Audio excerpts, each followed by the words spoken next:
Japan সফরে ৭টি গুরুত্বপূর্ণ চুক্তি ও সমঝোতা স্মারক সই হবে। ভারপ্রাপ্ত পররাষ্ট্র সচিব রুহুল আলম সিদ্দিকী জানালেন, প্রধান উপদেষ্টার এ সফরে দ্বিপক্ষীয় সম্পর্ক আরও ঘনিষ্ঠ ও বহুমাত্রিক রূপ নিতে চলেছে। সফরে জাপানের কাছ থেকে $1 বিলিয়ন ঋণ সহায়তাও চাইবে ঢাকা। বিস্তারিত আকবর হোসেন সুমনের রিপোর্টে।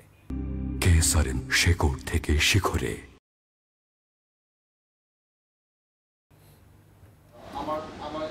২৮ মে থেকে ৩০ মে পর্যন্ত জাপানে প্রধান উপদেষ্টার রাষ্ট্রীয় সফরের বিস্তারিত জানাতে পররাষ্ট্র মন্ত্রণালয়ের এই সংবাদ সম্মেলন।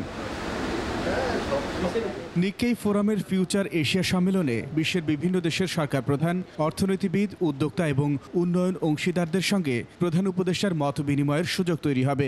জাপানের প্রধানমন্ত্রীর সাথে বাইল্যাটারাল মিটিং করবেন, যে কারণে আমরা এটাকে বাইল্যাটারাল ভিজিটও বলছি এবং এটা বাইল্যাটারাল ভিজিটই হচ্ছে, বাইল্যাটারাল গভর্নমেন্ট লেভেল ভিজিট। অবকাঠামো উন্নয়ন, বাণিজ্য ও বিনিয়োগ সম্প্রসারণ, প্রযুক্তি হস্তান্তর, জলবায়ু সহনশীলতা, শিক্ষা ও সংস্কৃতি বিনিময়, মানব সম্পদ উন্নয়ন এবং সামুদ্রিক নিরাপত্তা সংক্রান্ত সহযোগিতায় 7টি সমঝোতা ও চুক্তি সইয়ের তথ্য দেন ভারপ্রাপ্ত সচিব। এই বৈঠকে আলোচ্য বিষয়ের মধ্যে থাকবে কৌশলগত বিভিন্ন দ্বিপাক্ষিক ইস্যু, বাণিজ্য বিনিয়োগ বৃদ্ধি, কৃষি, অবকাঠামো, মানব সম্পদ উন্নয়ন ও সহযোগিতা, আর সবচেয়ে ইম্পর্টেন্ট আরেকটা জিনিস যে রোহিঙ্গা রিপ্যাট্রিয়েশনের বিষয়ে জাপানের সহযোগিতা এবং রোহিঙ্গার বিষয়ে জাপানের সহযোগিতা নেয়া।